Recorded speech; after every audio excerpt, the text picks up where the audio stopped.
que nos acompaña esta noche, ¿sí? ¿Cómo no? Buenas noches, doctor, lo escuchamos. Buenas noches. En primer lugar, tengo que hacer una aclaración. Hace unos días se publicó en el diario La República una información que aparentemente yo había dado a este periódico. Eso no es cierto. Nunca he tenido ninguna intervención. Yo me voy a referir a la situación jurídica en la cual el jurado se basa solamente para vender los planillones, a efecto de buscar el 1.200.000 firmas para que recién comience el proceso de referéndum. Nosotros, particularmente el que habla, cree que esta Constitución ha avanzado bastante respecto a la participación ciudadana. Tenemos, por ejemplo, en el artículo 2 de la Constitución, inciso 17, dice que todo ciudadano tiene derecho a participar en forma individual o asociada en la vida política, económica, social y cultural de la nación. Los ciudadanos tienen, conforme a ley, los derechos de elección, de remoción o revocación de autoridades, de iniciativa legislativa y de referéndum. Pues más adelante, en el artículo 31, cuando se refiere a los derechos políticos de los ciudadanos y los deberes, también el artículo 31 dice: los ciudadanos tienen derecho a participar en los asuntos públicos mediante referéndum, iniciativa legislativa, remoción o revocación de autoridades y demandas de rendición de cuentas. Entonces, hay un sustento constitucional que da motivo al desarrollo de estas normas constitucionales con la ley 26.300. La ley 26.300... Doctor, disculpe que lo interrumpa. Entonces, ¿cuál va a ser la actitud del jurado ahora? Además, el jurado no está diciendo que la ley sea inconstitucional, sino que esta ley no se aplica para este referéndum específicamente. Por supuesto, ¿cómo vamos a decir que la ley es inconstitucional? La Todavía ley que no se puede hablar de inconstitucionalidad de la ley. Entonces está dentro de la Constitución esa ley. Claro, naturalmente, no podemos, he escuchado, bueno, voy a seguir el trámite que corresponde a esta norma legal. Esta norma legal, a raíz de un problema, un posible referéndum de este año sobre Petroperú, salió una ley que se llama la 26.592. Y específicamente dice esta ley: modifican los artículos 13, 15 y 16 de la ley 26.300, que es la ley de los derechos de participación y control ciudadanos. Y dicen expresamente, allí mismo lo dice, y se lo voy a leer, dice: modifícase los artículos 13, 15 y 16 de la ley 26.300, ley de los derechos de participación y control ciudadano. Nos remitimos luego, vamos al artículo 13. ¿Qué decía el artículo 13 antes? Para el Congreso dictamine y vote el proyecto en el plazo de 120 días. ¿Qué dice ahora? El Congreso dictamina y vota el proyecto en el plazo de 90 días. Al modificar el artículo 15, ¿qué dice? Si existiese una o más proyectos de ley que versen sobre lo mismo que el presentado por la ciudadanía, se procede a la acumulación de estos, sin que ello significa que las facultades de los promotores de la iniciativa... Sí, doctor Rómulo Muñoz, pero lo que ha dicho el doctor Mercenaro es que uno de los artículos modificados se refiere a que todo referéndum necesita este requisito de los 48. Déjeme terminar la idea. Sí, para ser equitativos con el tiempo, doctor. Perfecto. Voy a llegar al artículo 16 entonces. El artículo 16 decía: el proyecto de ley rechazado en el Congreso puede ser sometido a referéndum conforme a esta ley.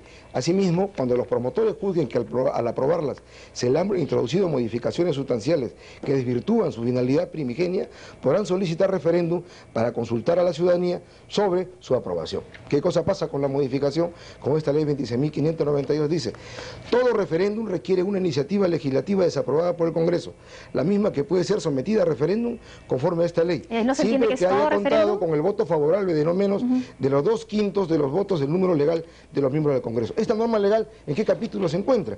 Se encuentra en el título 2 de las disposiciones específicas de la iniciativa legislativa. Ahora, doctor Rómulo Muñoz, otro punto que ha tocado el congresista Mercenaro es el del tiempo que ha transcurrido a partir de la decisión de ustedes y la apelación. ¿Qué responde a este tipo de cuestionamiento procesal? Bueno, el doctor recién acaba de tocar el asunto medular, acaba de decir que debe haber una publicación. Pero usted acaba de responderle, sin ser miembro del jurado, que se usó el criterio de conciencia. Porque la ley dice, concretamente, no quiero hacer comentarios, sino glosar directamente lo que dice. El recurso que se refiere al artículo anterior, o sea, la apelación, Se interpondrá dentro de tercero día hábil de publicada la resolución. Efectivamente la resolución no se ha publicado, pero el laberinto expuesto se ha convalidado prácticamente. Otra cosa más, no solamente tenemos que ver como asuntos electorales. La ley 26.533 dice: el Jurado Nacional de Elecciones resuelve en instancia final y definitiva el recurso que se interponga contra las resoluciones que pida el jurado, la Oficina Nacional de Procesos Electorales y el Registro Nacional de Identificación y Estado Civil. Solo en asuntos electorales de referéndum o de otro tipo de consultas populares. Ahora, nosotros todavía no hemos visto el referéndum. Lo único que ha hecho el jurado es aceptar que en el artículo 39, inciso C, para desaprobación de una ley, no necesita ir a la aprobación de esta cantidad de congresistas. Doctor Rómulo Muñoz, muchísimas gracias por acompañarnos. ¿Qué ocurrencia? Doctor Marcenaro, ¿no da la impresión con esa discusión y con esa preocupación por el referéndum con filtro parlamentario o no, que la mayoría puede estar temiendo que la población finalmente sí es sometida a un referéndum sobre si aprueba o no aprueba un nuevo periodo presidencial del presidente Fujimori? Diga que no. ¿Por qué no llevarlo a referéndum?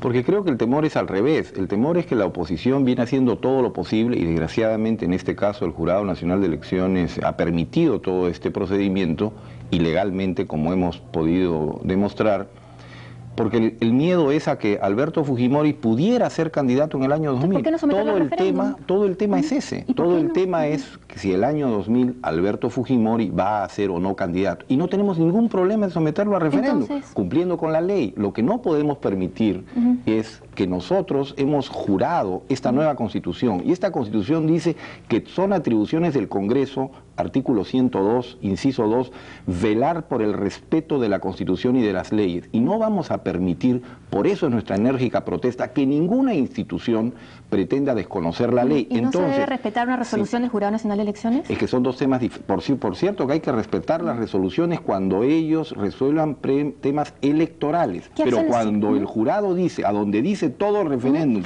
como no lo pusieron en el capítulo que a mí me gusta, yo voy a interpretar que no es todo referéndum, eso sí es ir en contra del texto de la ley. ¿Y no puede dar la impresión que cuando a la mayoría no le gusta una decisión de otro poder, entonces toma acciones al respecto? No. Estas decisiones las tomaremos siempre que haya cualquier autoridad, sea un alcalde, sea el Jurado Nacional de Elecciones o cualquier autoridad que pretenda desconocer la legalidad del país, porque el día que permitamos eso, Josefina, hemos roto el sistema democrático que tanto esfuerzo le está costando a todos los peruanos y que es necesario apuntalar y reforzar. Y por lo tanto, el Jurado Nacional de Elecciones que resuelva temas electorales, pero que no pretenda decir que donde dice todo referéndum no significa todo, sino una parte, un porcentaje, porque esto no acepta ninguna justificación, y menos aún que se permita una apelación fuera del plazo de ley, porque en materia, repito, procesal no hay excepciones, no hay simpatías y no hay oposición ni mayoría, para todo se aplica exactamente igual. La ley es ley. Doctor Marcenaro, muchísimas gracias por habernos acompañado realmente. Gracias a usted. Marcenaro, congresista de la mayoría, y me temo que autor de este proyecto en gran medida, nos lo va a aclarar, nos va a referir precisamente esta noche cuál es en esencia el espíritu de este proyecto. Buenas noches, Ricardo Marcenaro. Buenas noches. En esencia se trata de derogar un inciso de la ley 26.300 que es inconstitucional. Y permítame explicarle brevemente. La Constitución, en el artículo 32, dicen que puede ser sometidos a referéndum la reforma de la Constitución, la aprobación de leyes, las ordenanzas municipales, etc. La Constitución dice la aprobación de normas con rango de ley. Cuando se dio esta ley, la ley 26.300, para referirnos a todo el tema de iniciativas legislativas y referéndums, se volvió a copiar el artículo 32 de la Constitución, pero casi a la letra. Casi a la letra. Reforma constitucional, aprobación de leyes, y se le agregó la desaprobación de leyes, tema que no está previsto en la Constitución. ¿Fue una modificación constitucional o una inclusión? Fue una inclusión de una posibilidad que no estaba prevista en la Constitución. Desgraciadamente debió estar prevista en la Constitución, la no pero aprobación no lo de una ley es una desaprobación. Implícitamente en la Constitución se está hablando también de desaprobación de leyes. Claro, el problema está en que al haberse incluido en la ley 26.300, el Jurado Nacional de Elecciones además se basa en este inciso que, repito, es inconstitucional porque no estaba previsto en la Constitución, para dar la resolución que hemos visto el otro día. En consecuencia, a través de esta interpretación que estaba dando el Jurado Nacional de Elecciones, establecía que, no obstante que nosotros habíamos dicho que todo referéndum requiere iniciativa legislativa desaprobada y el voto de 48 congresistas, el jurado decía: qué coincidencia, en todos los casos debe darse ese requisito, menos en el caso de desaprobación de leyes. Entonces, cuando verificamos este caso con la Constitución, vemos que no está previsto en la Constitución, por lo tanto es necesario derogar inmediatamente ese inciso, con lo cual estamos haciéndole honor a la Constitución y con lo cual también quedó resuelto el problema en el cual nos ha enfrentado el Jurado Nacional de Elecciones.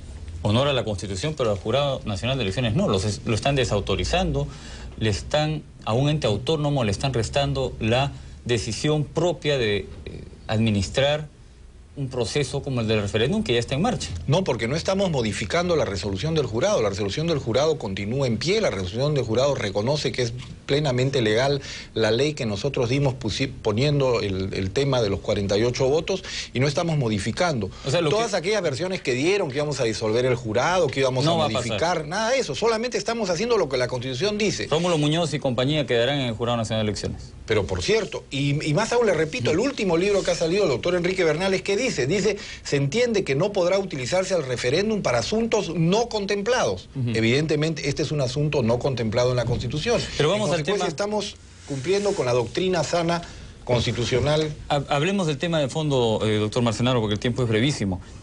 En el fondo, se quiere plantear la posibilidad de que el pueblo se pronuncie sobre si es válida o no la interpretación auténtica que ha hecho, entre comillas, que ha hecho el Congreso, sobre la posible reelección del presidente Fujimori. Ustedes están realizando una nueva interpretación auténtica con este proyecto de ley que el miércoles será debatido en la Comisión de Constitución, en la cual, en práctica, se desautoriza el Jurado Nacional de Elecciones. ¿No están adecuando demasiado las normas a la conveniencia de la mayoría?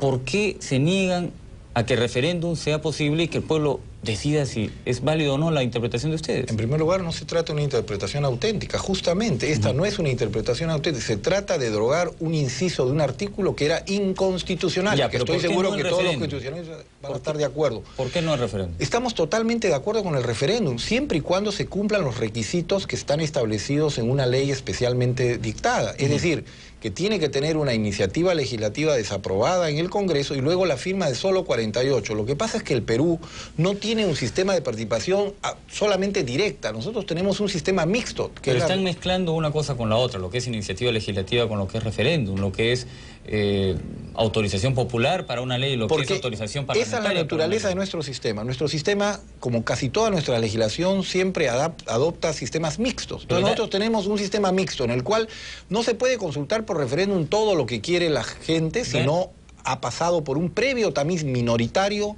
del Congreso. Y recuerde usted que nosotros somos 70, hay 50 miembros que están en la oposición, por lo tanto pueden obtener los 48 votos con facilidad. Discúlpeme, con esta pregunta casi tengo que terminar. Da la impresión de que ustedes están jugando un poco con trampita, un poco como recordará el gol famoso de Maradona, poniendo otro ejemplo de fútbol, en México, que no fue con la cabeza sino con la mano.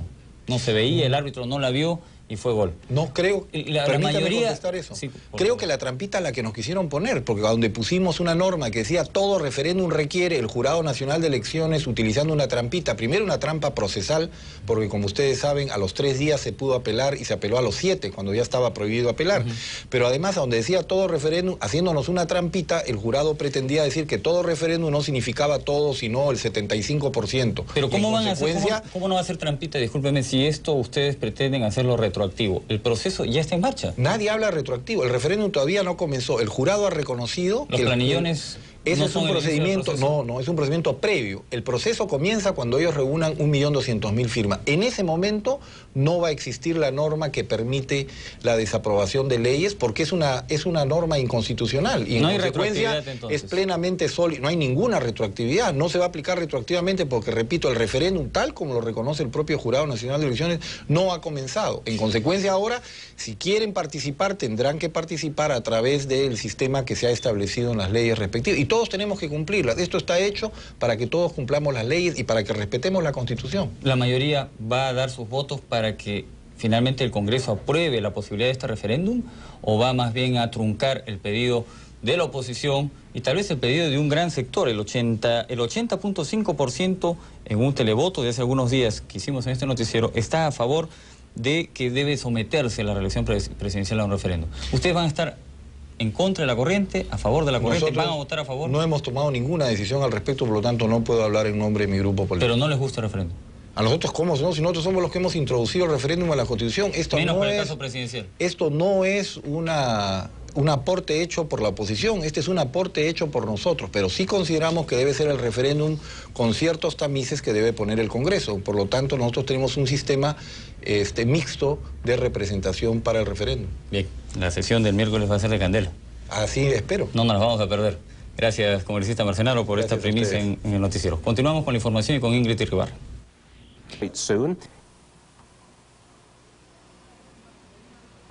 Señor presidente, el día domingo, observando la televisión, vimos dos denuncias que son las que motivan la reunión del día de hoy. Denuncias que nos causaron una importante impresión y que nos afectaron, estoy seguro, a los 22 millones de peruanos. ¿Cuáles fueron la reacción que tuvieron nuestras instituciones en forma inmediata? El señor presidente de la República en forma inmediata manifestó que tenía que hacerse la investigación pertinente y encontrar a los responsables de dichos actos. El Congreso de la República en forma inmediata, señor presidente, ofició a los señores ministros pidiendo información, pero no contento con esto, usted, señor presidente, acompañado de la doctora Marta Hildebrand y de la licenciada Luz Salgado, concurrieron inmediatamente al hospital militar a fin de verificar los hechos que habían sido motivo de dicha denuncia. Además, el presidente de la Comisión de Derechos Humanos hizo lo mismo, también acudió y también pidió la información por escrito.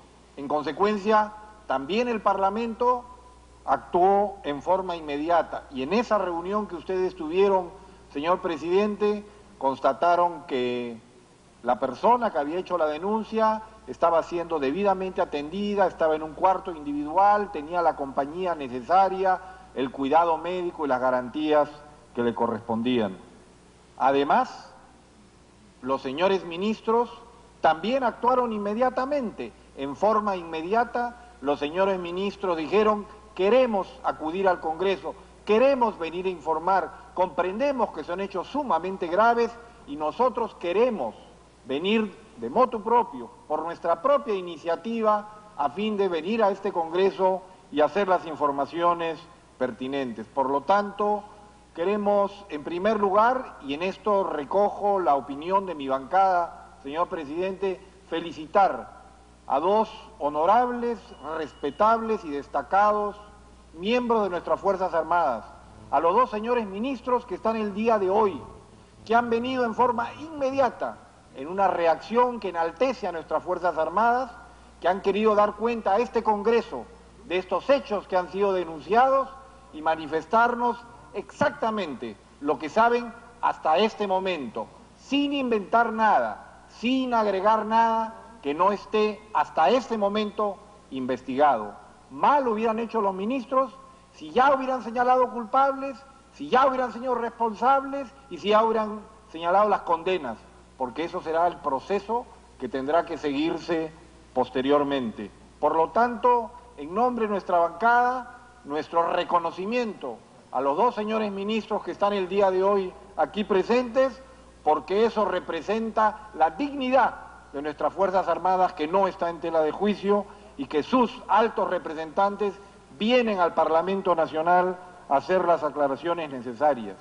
Y el Poder Judicial y el Fuero Militar también actuaron en forma inmediata. Inmediatamente actuaron nuestras instituciones judiciales para iniciar los procesos correspondientes.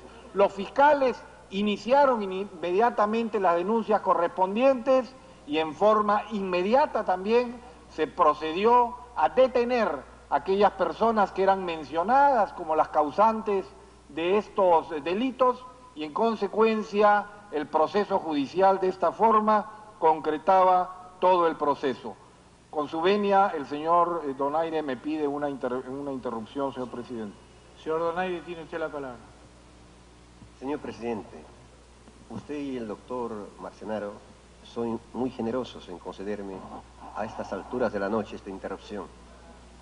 Pero debo decir, señor presidente, que en el derecho o en la doctrina, señor, del derecho, hay un delito que se llama avocación indebida. El Perú, dentro del Código Penal, reconoce también este delito, pero sucede que su redacción se presta a interpretaciones también indebidas. El doctor Espichán, cuando lee la opinión del fiscal provincial, no hace sino darme la razón cuando sostengo que hay delito de secuestro. Ahora bien, si hay delito de secuestro y ya esta presunción y esta denuncia... Gracias, señor presidente. Presidente, las instituciones en consecuencia actuaron en forma inmediata. El presidente de la República, los señores ministros, el Congreso de la República, las autoridades judiciales, el fuero militar, los fiscales, todos han actuado en forma rápida, inmediata, buscando encontrar los hechos, la verdad y que se haga justicia en este caso. Sin embargo, podrían haber personas, señor presidente, que tengan la intención de alguna forma también afectar a las Fuerzas Armadas o a las fuerzas policiales, lo que ya no es ninguna novedad en la política nacional de los últimos años, en que se le ha querido hacer daño a estas fuerzas en reiteradas oportunidades. Por lo tanto, queremos transmitirles a los señores ministros, en nombre de la bancada de Cambio 90, Nueva Mayoría, nuestra plena y total confianza. Nosotros sabemos que las Fuerzas Armadas se merecen el mayor respeto de la ciudadanía peruana, porque ustedes, señores militares, ustedes han traído la paz a nuestro país, que había sido abandonada en gobiernos anteriores. Ustedes, señores militares, han traído los derechos humanos nuevamente a nuestro país, que habían sido abandonadas en épocas en las cuales se asesinaba a los presos en las cárceles en forma que todos recordamos y cuya desgracia hemos vivido. Por eso, en nombre de nuestra agrupación política, manifestamos nuestra plena confianza en las Fuerzas Armadas y sabemos que si hubiera algún acto de alguna persona, se trata de personas individuales que tienen que ser debidamente castigadas y que tienen que ser debidamente responsabilizadas. Convocamos, señor presidente, a las minorías del Congreso para que con nosotros firmen la moción que deseamos sea unánime, en la cual reafirmamos los valores que representan los derechos humanos y rechazamos toda forma de crimen, asesinato y tortura. Esa es la moción que invocamos a todos los representantes de este Congreso que suscriban. Además, queremos, señor presidente, que la propuesta del doctor Enrique Chirino Soto también sea apoyada tal como él la ha formulado. Y por último, exigimos, porque seremos permanentes guardianes de que se cumpla, con encontrar a los responsables de aquellos que puedan haber cometido asesinato, de aquellos que hubieran cometido torturas o cualquier acto que atente contra los derechos humanos. Este Congreso en pleno exige que se encuentren los responsables, exige que se sancione a los responsables y que cumplan las penas que a ellos les correspondan. Y termino, señor presidente, reafirmando nuevamente nuestra plena confianza en las Fuerzas Armadas, que estos hechos están por encima y aparte de lo que pueda hacer la labor de las Fuerzas Armadas y que en consecuencia me pide el señor Chipoco una interrupción. Segunda y última interrupción, doctor Chipoco. Gracias, presidente. Presidente, quiero decir que nosotros también tenemos una gran admiración y respaldo por las Fuerzas Armadas. Y quiero decir que estas Fuerzas Armadas no son las Fuerzas Armadas de la mayoría, no son las Fuerzas Armadas del presidente Fujimori, ni de Cambio 90 Nueva Mayoría, ni de la oposición. Son las Fuerzas Armadas del Perú, y son las Fuerzas Armadas que han derrotado al terrorismo, y son las Fuerzas Armadas que defienden nuestras fronteras. Y justamente por eso, presidente, para que no haya ninguna duda sobre la honorabilidad, sobre la responsabilidad de las Fuerzas Armadas, es que pensamos que tiene que haber una comisión de investigación que establezca que hay una responsabilidad individual y no institucional, presidente. Gracias. Por eso, señor presidente, justamente porque todos creemos en las Fuerzas Armadas, pedimos hoy día, Cambio 90 Nueva Mayoría, unidad nacional. Unidad para seguir luchando contra aquellos que atentan contra los derechos humanos como los terroristas, para aquellos que atentan contra la humanidad como los narcotraficantes, y para eso exigimos, señor presidente, unidad nacional. Para eso exigimos que se encuentren a los responsables, pero que no se busque, a través del cariño supuesto a las Fuerzas Armadas, hacerle daño a esta institución tutelar de la paz y de la garantía de nuestra soberanía. Por eso, señor presidente, que se encuentren a los responsables, estamos todos unidos, que se ubique a quienes puedan haber cometido excesos o delitos y que sean debidamente sancionados. Pero a su vez, señor presidente, exigimos que se mantenga el absoluto respeto a nuestras instituciones armadas, que se lo merecen y se lo ganaron con la sangre de muchos de sus miembros. Gracias, señor presidente.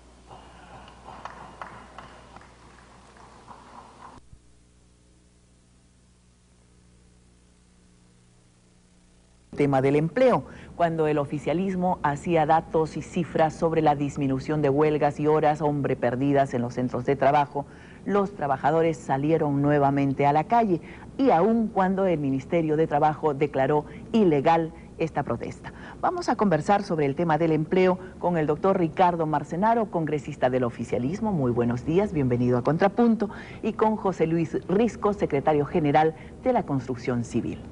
Doctor Marcenaro, ¿para usted tiene asidero esta protesta callejera de los trabajadores de construcción civil, a los que se sumaron CGTP y algunos otros gremios, o no mucha después de la presentación del ministro en el Congreso, cuando dijo que de 16 preocupaciones de la OIT habían sido recogidas 10? Bueno, nosotros creemos en un sistema democrático y libre en el cual los ciudadanos tienen todo el derecho a protestar cuando lo crean conveniente, siempre y cuando estas protestas no generen evidentemente daños a la propiedad ni daño a las personas. En consecuencia, están perfectamente permitidas. Lo que ocurre es que nosotros siempre explicamos de que en el Perú ha habido un cambio notable en los últimos 7 años, porque antes se perdían justamente 31 millones de horas hombres por huelgas y ahora 1 millón. O que evidentemente han habido una serie de mejoras en materia de empleo que es necesario reconocer. Sin embargo, hay mucho por hacer y hay mucho por cambiar. Señor Risco, con opiniones como estas tan saludables del doctor Marcenaro, que entiende la posición de los trabajadores, con la preocupación por parte de la OIT respecto a las dificultades de trabajo, con la aceptación de 10 de las 16 preocupaciones, ustedes podrían estar contentos. Se está marchando, supongo yo, hacia el arreglo de temas de dificultad. Mira, yo creo que preocupaciones son la solución de los problemas de los trabajadores. ¿Se quedan en preocupaciones, pero dice usted? Es obvio, nada más que hay preocupaciones. Yo tengo una cosa muy concreta, don Ricardo habla de la modernidad en términos concretos sobre la legislación laboral, pero modernidad es ser política de service, política de menos reducción de salarios, política de desprotección de los trabajadores, política de desconocimiento de pactos y convenios colectivos, política de flexibilización en su totalidad. ¿Eso es preocupación? Bueno, si eso es preocupación, yo lo que me debería preocupar más es las rechiflas que ya está recibiendo el presidente de la República a nivel nacional. O en la solución de estos problemas. O sea, que nos dice el doctor Marcenaro, ha puntualizado varios temas que son graves. Sí, hay que recordar que en 1980, por ejemplo, el adecuadamente empleado era el 67% y esto cayó al 18% en el 89. Se produjo la peor caída en el empleo. Pero hay que recordar, estamos hablando de pasado, de varios años. Pero ¿no? Es que desgraciadamente no se puede cambiar un país que tiene ¿En 7 años? 100 años de graves problemas solamente en 7 años. Lo que se ha producido es, se ha detenido esa caída monstruosa del empleo que se venía generando del 80 al 89, se ha detenido la inflación, que es el peor castigo a los trabajadores, se está generando empleo, evidentemente construcción civil es uno de los sectores que mayores beneficios ha recibido en esta materia, pero entonces también... hay un cambio importante, pero lo que pasa es cuando uno habla de los beneficios, nos dice, ah, este es el país de las maravillas, y no es eso, evidentemente hay mucho más por hacer, pero hay algo, y en eso estamos. Hay algo importante que hay que aceptar, por ejemplo, han entrado nuevos males, esto de los servicios de los que hablaba el señor Risco, han precarizado el empleo, esa es una verdad dicha por todo el mundo, aceptada por todo el mundo, hasta por ustedes. Así es, pero reconozcamos también que en el mundo hoy día, en Europa, en el Asia, en Estados Unidos, existe el sistema de los servicios. O sea, esto no es un invento ni una creación peruana.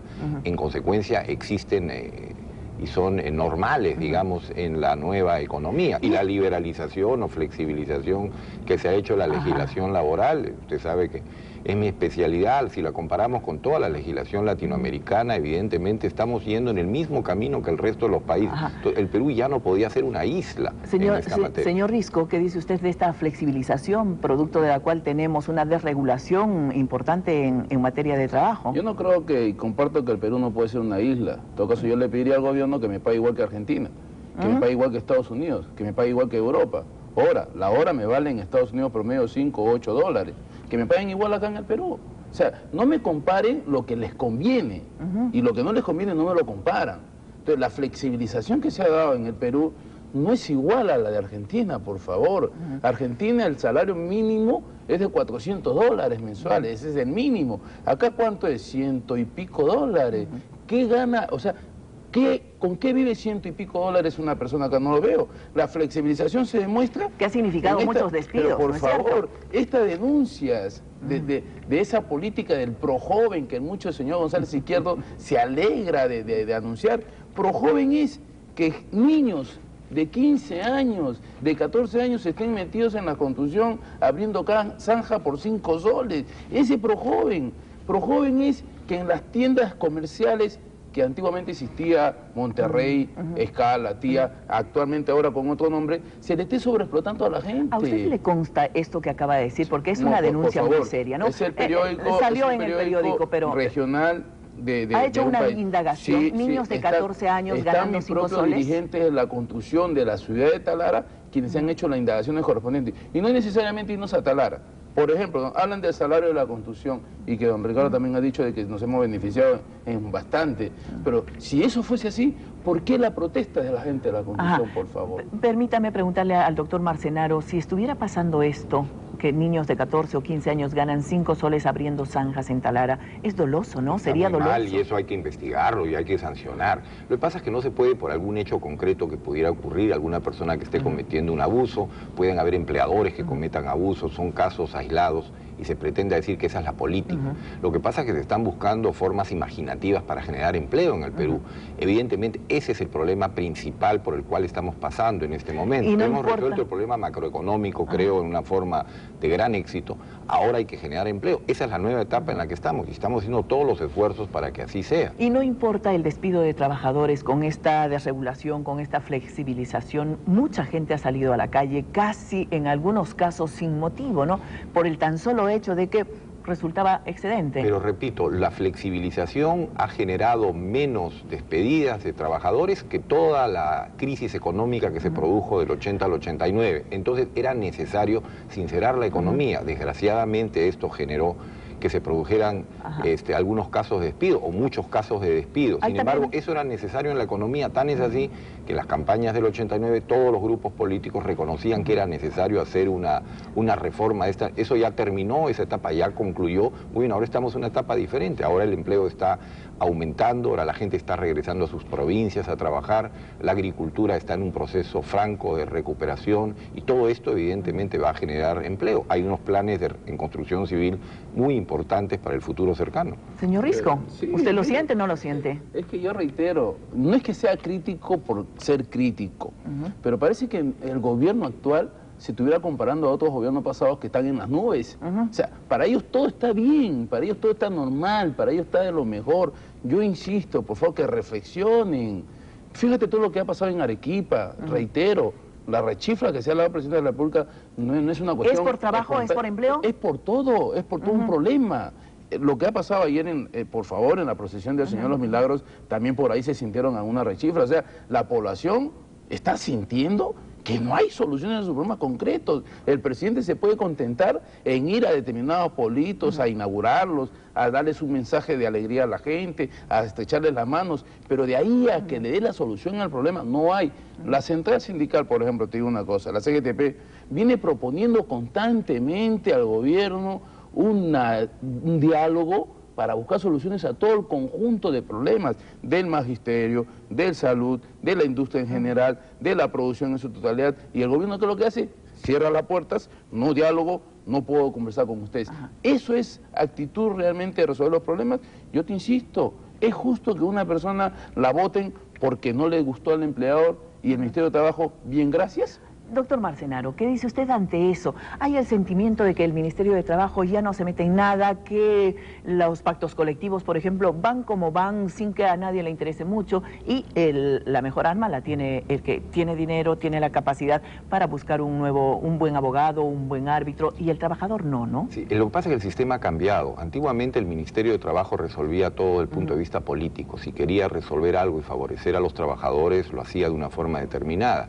Esto evidentemente, ¿qué generaba? Que normalmente los trabajadores se quejaban porque decían que el Ministerio de Trabajo no debería intervenir. Y ahora nos hemos al otro cambiado lado. el régimen. No, ahora dejamos exactamente en la otra orilla. Que intervengan las partes, que sean los propios trabajadores. Tenemos que crear una cultura del diálogo. Pero tenemos no está que crear dando una resultado. cultura. Sí, está dando resultados, de lo contrario no existirían Doctor la pacificación de que se está viviendo hoy día en el país. ¿Y entonces Viviríamos por qué en un tantas estado protestas? de... ¿Por qué en las encuestas sale como primer problema el empleo o el desempleo? Porque es una realidad, porque como repito, el gran problema que hay hoy día en el país es justamente la falta de empleo y que la gente protesta y la gente puede en determinados momentos, determinados grupos de gente, así es, protestar y quejarse contra un parlamentario, ¿Sin contra razón? el presidente, con razón, porque no hay empleo, no hay el empleo Usted ha que dicho que todos estamos muy quisiéramos. bien.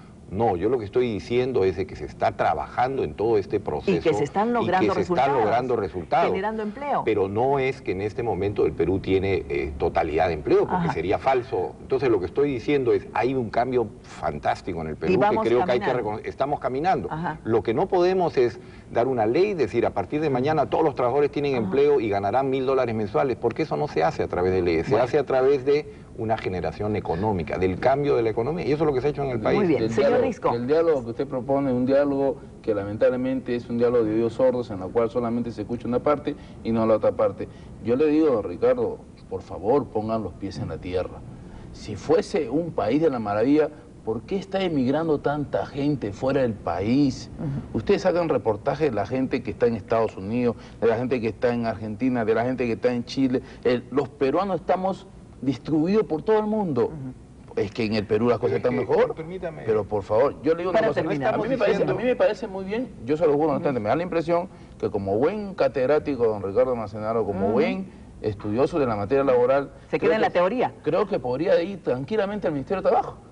Tranquilamente. Y don Ricardo yo creo que hace el papel mucho mejor que lo que está haciendo don Jorgito González Izquierdo. De repente... Que su mejor satisfacción, mire usted cuál es la satisfacción de González Izquierdo, en todos los lugares lo dice, es haber refaccionado los baños del Ministerio de Trabajo y haber puesto plantones ahí en los jardines. Eso, por favor, ¿en dónde? De repente el tema es esperar un poco. No, pero esperemos con un diálogo en la cual las partes, vuelvo a insistir, las centrales sindicales o la central sindical o la Federación de Construcción Civil o cualquier federación, díganle al gobierno, señores, sea mediador para esta solución.